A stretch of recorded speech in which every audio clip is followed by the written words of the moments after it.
감사합니다. 우리 이 시간은 존 낙스하고 스코틀랜드 부흥, 이 부분을 우리가 같이 좀 살펴보겠습니다. 우리 들어가기 전에, 존 낙스가 제네바 학교에서 켈빈의 영향을 상당히 많이 받았죠. 이 켈빈의 영향을 상당히 많이 받고 그 개혁의 이상을 본국에 들어와서 개진을 하기 시작했는데, 요한 켈빈을 기념하는 상에 보면 요한 켈빈과 더불어서 나란히 요한 낙스가 있습니다. 여기 상을 보시면 이제 맨 오른쪽이 낙스입니다. 낙스. 그 옆에 있는 사람이 누구냐면 베자예요. 이 베자는 켈빈의 수제자라고 할 수 있죠. 그리고 좀 키가 큰 게 있는 사람이 바로 요한 켈빈. 그리고 옆에, 그러니까 여기서 볼 때는 첫 번째죠. 있는 사람이 파렐.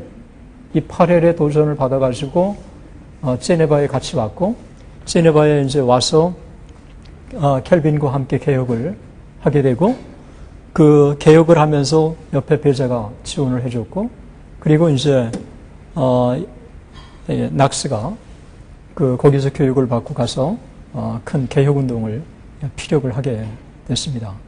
그래서 소위 종교개혁에 있어서 켈빈과 나란히 켈빈의 이상을 구체적으로 확산시켜서 교회에 정착시켜준 인물 중에 한 사람이 우리가 낙스라고 볼 수가 있습니다. 요한 켈빈은 장로교에 있어서 중요한 인물이지만 장로교를 태동시킨 인물은 아니에요. 실제로 장로교의 아버지는 요한 낙스입니다. 제네바에서 교육의 이상을 가지고 와서 스코틀랜드 돌아와서 그 스코틀랜드에서 실제로 소위 교회 안에 개혁의 이상을 정착시키면서 부흥의 불을 지폈던 사람이 우리가 요한 낙스라고 그렇게 평가할 수 있습니다. 그래서 이 요한 낙스를 이해하는 데 있어서 몇 가지 참 중요한데, 먼저 저는 평범한 사람이라고 하는 것을 강조하고 싶어요. 그러니까 마틴 루터도 평범한 사람이었어요. 농부의 아들이었죠. 그리고 요한 켈빈도 사실은 그냥 평범한, 아버지도 평범한 사람이었고 평범한 가정의 출신이었어요. 그러니까 낙스도 그렇습니다. 그러니까 하나님이 종교개혁의 위대한 역사를 이루어 가실 때 그 상류층의 어떤 엘리트들, 어떤 사람들을 선정하신 게 아니라 평범한 사람들을 통해서 비범한 역사를 이루어 주셨다고 하는 것입니다. 이것은 우리 모두에게도 희망인데, 우리가 평범하지만 성령의 인도하심과 성령의 주권적인 이 역사를 통해서 우리가 우리의 어떤 인간의 한계를 넘어서 하나님의 거룩한 역사를 이루어갈 수 있는 도구가 된다고 하는 점입니다. 이 점에 있어서 소위 마틴 루터나 요한 켈빈 못지않게 이 존 낙스는 그런 의미에서 전형적이고 또 대표적인 인물이라고 그렇게 볼 수가 있습니다. 그래서 이 켈빈을 통해서 제네바에서 이 개혁의 불이 활활 타오르고 있을 때, 이때 이제 요한 낙스를 통해서, 존 낙스를 통해서 스코틀랜드에서 개혁이 조용히 추진돼 가고 있고, 또 이 운동의 일련의 움직임이 일기 시작한 것입니다. 이 존 낙스가 이 소위 개혁의 이상을 통해서 스코틀랜드의 부흥의 이 위대한 역사를 이룬 것이 스코틀랜드만 끝난 게 아니라 아일랜드, 웨일즈, 그리고 장차 유럽 대륙 넘어서 이제는 신대륙까지 그 영향을 미쳐가기 시작하면서 전 세계에 소위 장로교라고 하는 위대한 이 거대한 이 교파를 형성하는 하나의 계기가 된 것입니다. 이런 면에서 요한 낙스는 상당히 중요한 의미를 지닌다고 볼 수가 있습니다. 제가 요한 낙스의 역사 현장을 찾아서 스코틀랜드를 갔습니다. 스코틀랜드에 가서 보면 스코틀랜드의 도시 중에서도 에딘버러, 그리고 세인 앤드류, 이 도성은 낙스의 이 채취가 아주 가득 배어 있는 곳이었어요. 그러니까 에딘버러에 딱 가니까 에딘버러가 전체가 다 역사였어요. 세인 앤드류에 가니까 세인 앤드류 전체가 역사였어요. 제가 얼마나 부러웠는지 몰라요. 한국에서는 역사학이나 가르치는 사람이 역사의식 가져라 외치는데 거기 가니까 전체가 다 역사니까 우리가 역사를 소중하게 여기라, 역사를 배워라 라고 할 필요가 없이 삶이 역사고 보이는 게 역사니까 역사를 소중하게 간직할 수밖에 없었어요. 제가 낙스에 이 고향이었던 스코틀랜드 쭉 가서 에딘버러, 세인 앤드류 이런 곳에 구석구석을 우리가 두시게 돼요. 특별히 그 에딘버러에 갔더니 세인 자일스 교회가 있어요.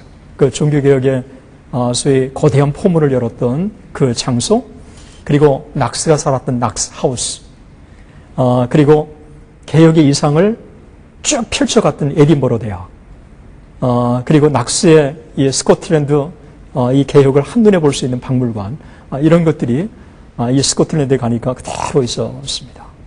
그 세인 자일스 교회, 낙스가 이제 고향에서 돌아와가지고 본토에서 돌아와서 이 스코틀랜드 개혁을 아주 선명하게 외쳤던 세인 자일스 교회, 400년의 세월이 흐른 다음에도 하나도 변하지 않고 그대로 있었습니다. 에딘버러 대학도 마찬가지고, 이제 낙스의 고향 고국 스코틀랜드, 우리 잠깐 좀 보죠. 우리 한번 펼쳐서 보시면 이게 낙스 상입니다. 그 상 보시면 낙스 생긴 게 칼빈하고 비슷했죠. 수염도 있고, 이게 이 상은 에딘버러 대학 안에 있는 상이에요. 그러니까 세인 자일스 교회 옆에 이 낙스의 상이 있고 에딘버러 대학 안에 낙스의 상이 있어요. 그런데 그 에딘버러 대학 안에 있는 낙스의 상은 왼쪽에 보면 성경을 손에 딱 들고 있지 않습니까? 이 성경을 손에 들고 소위 성경 중심의 스코틀랜드의 개혁을 외치겠다고 하는 아주 선명한 이 기치가 그대로 이 상 안에 새겨져 있습니다. 그러면서 한 손으로 정말 성령의 도우심과 전능하신 하나님을 의뢰하는 하나의 아름다운 모습이 탁 있습니다. 저는 상을 거의 30분 동안 정신없이 쭉 천천히 제가 훑어보게 되었습니다. 이게 낙스의 하우스. 소위 요한 낙스가 종교개혁을 일으키고 있는 동안 낙스가 살았던 곳입니다. 그래서 우리가 이 낙스에 대해서 낙스가 언제 태어났는지는 사실은 정확하게 소위 밝혀지지 않았습니다. 지금까지 다 학자들이 1514년이라고 그렇게 예측을 하고 있습니다. 그러니까 1514년에 태어났는데, 이때 1514년은 루터가 비텐베르그 대학에서 한참 성경을 연구하고 있을 때였고, 그런데 이때 피해 여왕이었다고 하는 그 메어리 여왕이 수많은 개신교 지도자들을 그냥 색출해가지고 비참하게 탄압하고 있을 때였습니다. 그가 명문 세인 앤드류 대학을 졸업합니다. 이 세인 앤드류는 그 스코틀랜드 가장 오래된 대학, 정말 명문 중의 명문이고, 그 대학 안에는 역사가 그대로 사라져 있습니다. 한번 세인 앤드류 한번 잠깐 볼까요? 이거는 낙스하우스 옛날에 스케치한 사진입니다. 그 다음에 보면 이게 바로 세인 자일스 교회, 이제 그 유럽에서 돌아와가지고 개혁의 봉화를 높였던 곳입니다. 한번 나중에 더 보고요. 이게 바로 세인 앤드류 거리입니다. 세인 앤드류 이렇게 거리를 보시면 벌써 이 건물 자체가 수백 년이 된 게 느껴지죠. 이 건물들이 그 길 건너편에 쭉 보시면 이상한 무슨 타워 같은 게 하나 있죠. 타워 같은 작은 거. 그게 바로 이 세인 앤드류에서 가장 오래된 이 교회. 그런데 이 교회가 종교개혁을 일으키면서 낙스에 의해서 결국은 그게 다 붕괴되고 말았어요. 그래서 이제 수백 년이 지난 다음 이 세인 앤드류에는 낙스가 종교개혁에 성공했지만 저거를 좀 무너뜨리게 된 거에 대한 아쉬움을 표현하기도 합니다. 자, 그 다음에 한번 보시면 이게 이제 낙스가 그 종교 개혁에 본격적으로 개입을 하기 전에 그 위샤트의 보디가드로 있는 동안에 그 메시지를 전하고 또 많은 사람들에게 개혁의 기치를 들었던 곳입니다. 그래서 1514년에 낙스가 태어난 다음에 세인 앤드류 대학을 졸업하고 세인 앤드류 대학을 졸업한 다음에 스코틀랜드의 소위 낙스보다 앞서서 개혁을 외쳤던 위사트라고 하는 이 개혁자가 있어요. 위사트의 보디가드로 있는 동안에 보디가드로 있으면서 위사트의 사상을 그대로 물려받기 시작합니다. 그래서 이 세인 앤드류에 그가 이 성에 있는 동안에 개혁의 기치를 계속 높이고 있는데 여기 보시면 제가 그때 갔던 데가 겨울이었는데 이 잔디가 그 여름의 잔디처럼 너무 선명하죠. 그리고 바다하고 또 어울려 있지요. 또 지금 이 사진에는 선명하지 않지만 또 태양하고 이 하늘하고 어울려서 이 장면이 제게는 참 인상 깊은 장면으로 다가왔습니다. 여기서 이제 개혁의 기치를 그가 높이 들었는데 1547년 4월 낙스가 이 성에 들어가서 교국교회와 그 다음에 이 교회를 자유스럽게 오가기 시작하면서 이 메시지를 전하기 시작합니다. 그래서 이 메시지를 통해서 많은 사람들이 이 도전을 받는데 특별히 1548년에 위사트가 순교한 이후에 세인 앤드류 수비대의 사람들을 모아놓고 정기적으로 메시지를 전했어요. 그래서 이 개혁의 메시지를 통해서 이 젊은 사람들이 큰 도전을 받고 이 낙스의 이 불타는 이 심장이 그 위사트의 그 정신을 계승했던 이 세인 앤드류 수비대 많은 사람들이 큰 도전을 받기 시작합니다. 그런데 낙스에게 있어서 한 가지 전환점이 있어요. 마틴 루터나 요한 캘빈에게 찾아볼 수 있는 것처럼 이 요한 낙스도 회심을 경험합니다. 회심의 경험은 1540년에 그의 나이 26살에 경험을 합니다. 26살에 아주 강력한 회심을 경험하고 나서 그의 메시지가 달라지기 시작했어요. 그의 세계관이 달라지기 시작했어요. 심지어 그 이후에는 조국의 스코틀랜드의 종교개혁을 위해서라면 자기 생명도 아끼지 않겠다고 하는 게 이게 이 낙스의 하나의 철학이 되었습니다. 자기 그렇게 존경하는 사랑하는 이 위사트가 세상을 떠난 다음에서도 굴하지 않았어요. 그래서 이 위사트의 세상을 떠난 다음 위사트의 사상을 계승하면서 이 수비대에게 메시지를 전하면서 개혁의 불을 계속 높여가기 시작한 것입니다. 그 중에 대표적인 메시지가 스승 존 메이저 그리고 당대의 지성인들, 세인 앤드류 대학교의 교수들, 일반 대중들이 다 참석한 가운데 다니엘서 7장 24절과 25절의 메시지를 가지고 복음을 전합니다. 여러분, 다니엘 7장 24절과 25절에 이 부분을 보면 전혀 종교개혁의 메시지라고 익혀지지 않아요. 그런데 이 메시지에 보면은 이 메시지의 핵심 내용이 뭐냐 하면 10개의 뿔을 달린 괴물이 등장한다는 거예요. 10개의 뿔을 달린 괴물이 등장하는데 그게 누구냐? 10개의 뿔을 달린 사람이 왕이 된다는 거예요. 그러니까 소위 로마 제국의 이 잔재가 계속해서 역사에 흘러오고 있고 그것이 바로 로마 교회라는 거예요. 그래서 그 당시에 이 개신교 신앙을 가진 많은 사람들이 타켓으로 삼은 것은 로마 캐토릭이었어요. 그래서 이 로마 캐토릭의 이 부정, 로마 캐토릭의 이 잘못된 신앙 이런 것들을 향해서 계속해서 기치를 높여든 것입니다. 그 중에 다니엘서 7장 24절, 25절의 메시지를 가지고 참석한 사람들이 엄청난 도전을 주는 거예요. 이 역사의 이 진행이 어떻게 될 것인지 성경의 권위를 인정해가면서 그래서 앞으로 우리가 어떻게 개혁신앙의 이것들을 전개해 갈지 참석한 많은 사람들이 이 낙스의 메시지를 통해서 도전을 받기 시작합니다. 이와 같은 움직임을 싫어했던 사람이 있는데 그게 바로 기즈의 메어리예요. 스코틀랜드. 결국은 기즈의 이 메어리하고 불란서의 군대하고 딱 매칭이 딱 되면서 결국은 불란서 군대를 끌어들입니다. 불란서 군대가 와가지고 결국은 세인 앤드류 그 성 전체를 정복해 버리게 돼요. 이때 낙스도 포로로 딱 잡히게 됩니다. 그래서 그가 불란서 군대에 체포된 다음 19개월 동안 불란서의 이 갤리선 노트르담 그 배에 노젓는 이 노예 생활을 그가 19개월 동안 합니다. 최고의 지성이었던 개혁의 불을 정말 지폈던 그가 19개월 동안 노예 생활을 하면서 그래도 포기하지 않고 스코틀랜드의 정말 이 종교개혁, 그것을 하나님 앞에 기도하면서 꿈을 꾸기 시작해요. 하나님의 은혜로 19개월이 끝난 다음 노예 생활에서 해방이 딱 되면서 곧 그가 유럽으로 망명 생활을 떠납니다.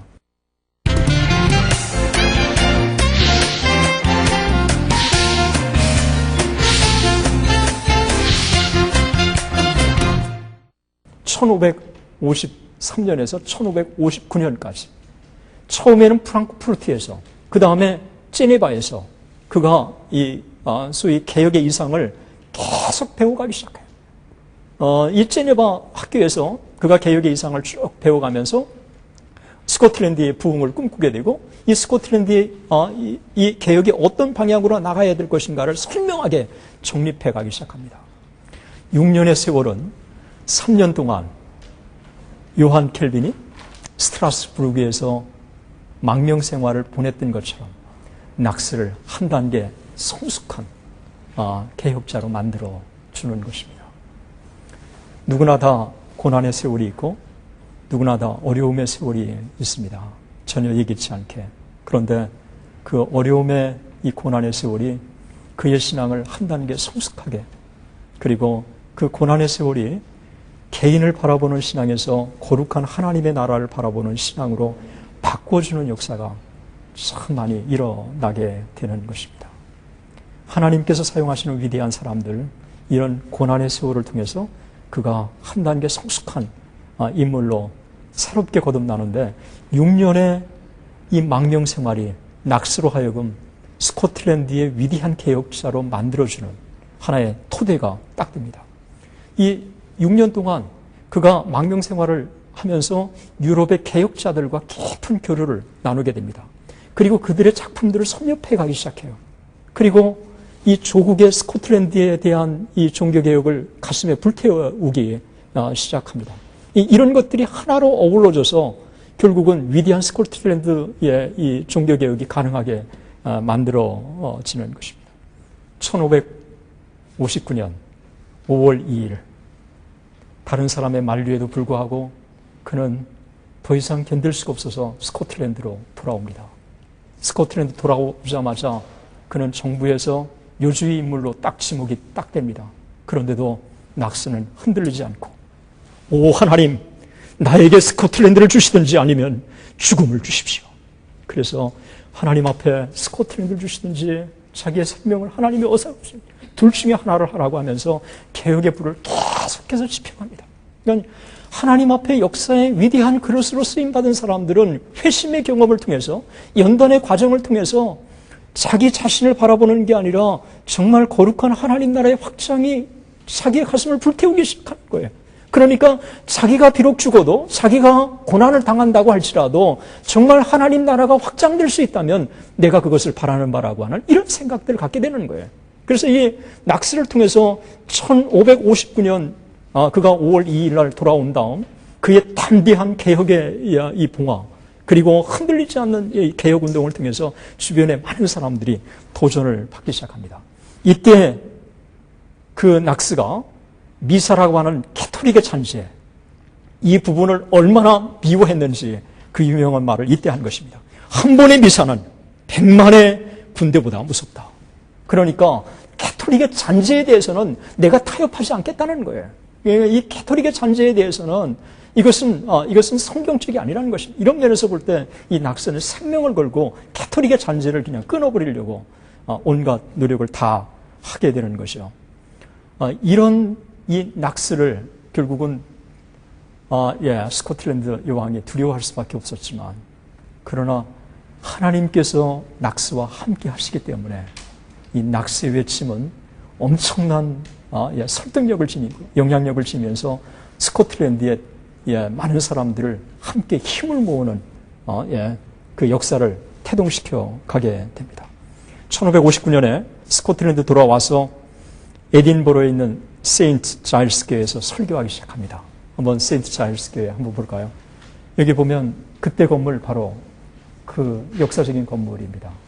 그 안에 들어가면 소위 낙스가 외쳤었던 그 시대, 그 모습들이 그대로 안에 있고, 그 다음에 보시면 왼쪽에 상이 하나 우뚝 서 있죠. 이게 낙스의 상이에요. 그러니까 에딘버러 대학에 있는 낙스의 상, 여기에 있는 낙스의 상하고 조금 차이가 있는데, 여기에서 그가 자기가 죽을 때까지 낙스가 소위 세인트 자일스 교회를 담임하면서 메시지를 외치기 시작한 거예요. 그 메시지가 얼마나 설득력 있고 참 감동적이었는지 몰라요. 그리고 자기 일생 동안 최선을 다해서 결국은 개혁의 불을 높이다가 세상을 떠나게 되고, 그리고 세인트 자일스 교회 여기서 멀지 않는 곳에 그가 이제 묻히게 됩니다. 이 세인트 자일 교회에서 이 메시지를 외쳤을 때 그 메시지가 얼마나 참 도전적이었는지 몰라요.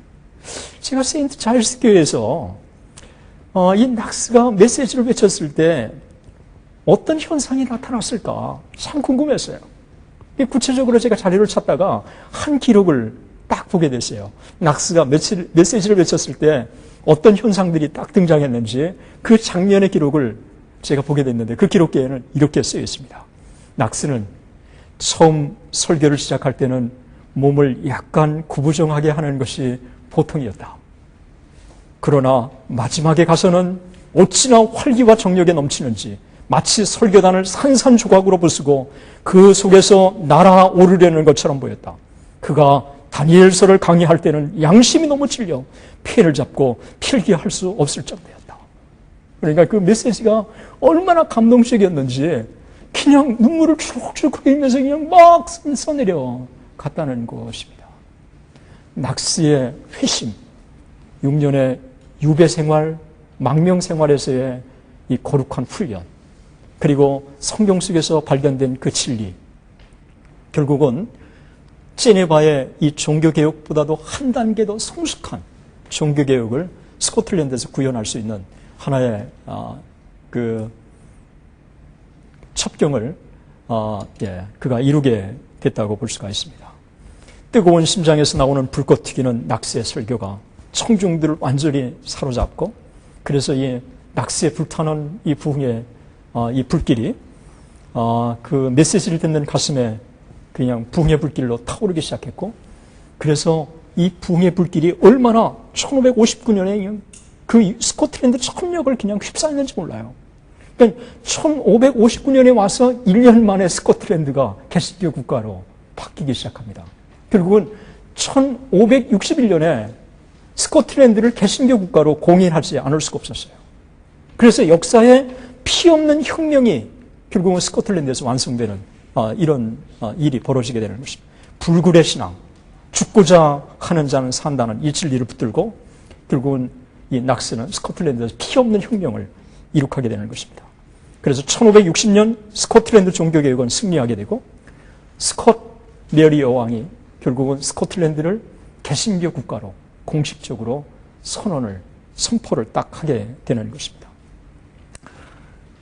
1560년 스코틀랜드가 이제 개신교 국가로 막 그 정착하고 인정하기 시작하면서 낙스가 장로교의 토대를 구축합니다. 1560년 막달린이라고 하는 채플에서 최초의 42명이 참석한 가운데 역사상 최초의 장로교 총회가 이루어지게 되는 것입니다. 42명, 비록 작은 숫자지만 하나님의 역사는 우리가 생각을 초월하고 인간을 계산을 초월해서 역사하시기 때문에 그 42명의 이 장로교 총회가 결국은 세계 역사의 영적인 지도를 바꾸는 하나의 터닝 포인트가 되게 되는 것입니다. 그런데 이 낙스의 스코틀랜드 종교개혁을 우리가 이해하는 데 있어서 또 하나 중요한 게 있습니다. 그것은 뭐냐 하면 소위 스코틀랜드를 종교적인 개혁으로만 이루어지지 않고 이루는데 목적을 두지 않고 사회와 정치와 문화를 이 종교적인 이 개혁을 확장하는 데 있어서 낙스가 생명을 다 겁니다.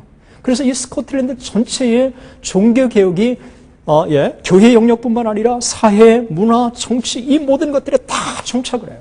그래서 이 스코틀랜드의 이 전체 나라가 개신교 이상으로 가득 차기 시작합니다. 그러니까 제네바라고 하는 한 도시가 그랬던 것처럼 이제는 스코틀랜드 전체가 개신교 국가로 그냥 정착을 쭉 하게 되는 것이. 켈빈이 제네바 한 도시를 바꿨다면 낙스는 스코틀랜드 전체 한 국가를 바꾸는 위대한 역사를 이루게 되는 것입니다.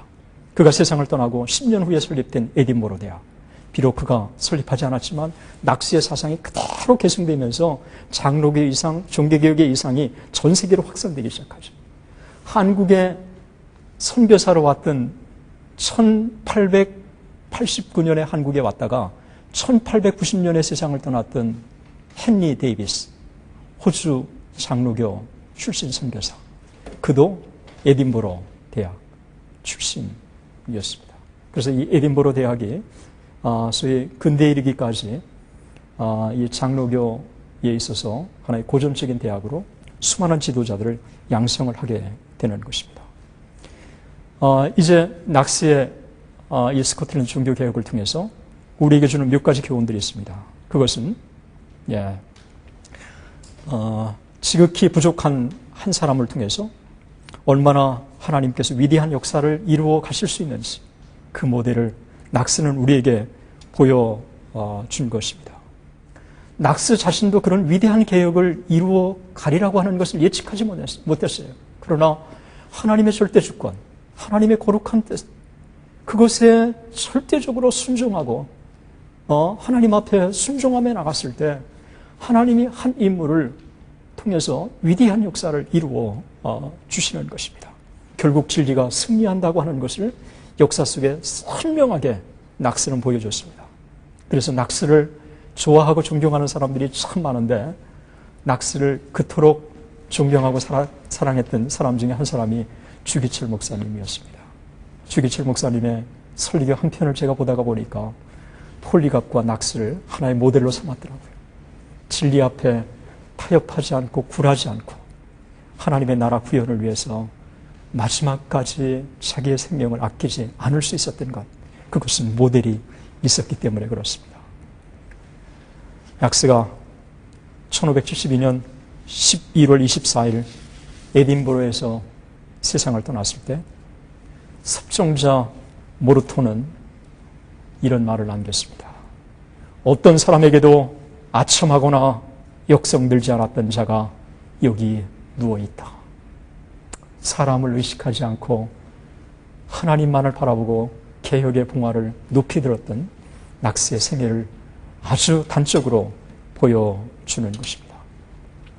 1553년에서 59년까지 6년의 이 망명생활, 프랑크푸르트, 제네바의 망명생활이 1540년의 회심의 경험 이어서 이 낙스를 더 지성적으로 영적으로 예리하게 다듬어주는, 그리고 그의 심장에 부흥의 불과 이 영적인 불을 불어넣는 하나의 계기가 된 것입니다. 1559년 5월 2일 그는 하나님께 모든 걸 맡기고 스코틀랜드 돌아와서 정말 하나님 앞에 하나님 나를 거두어 가시든지 스코틀랜드를 달라고 하는 이 외침,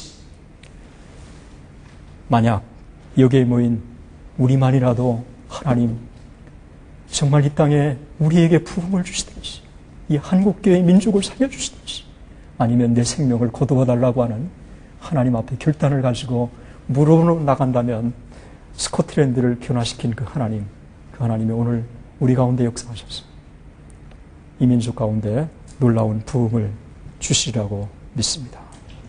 이와 같은 하나님의 아름다운 역사가 우리 가운데 있었으면 좋겠습니다. 네, 감사합니다.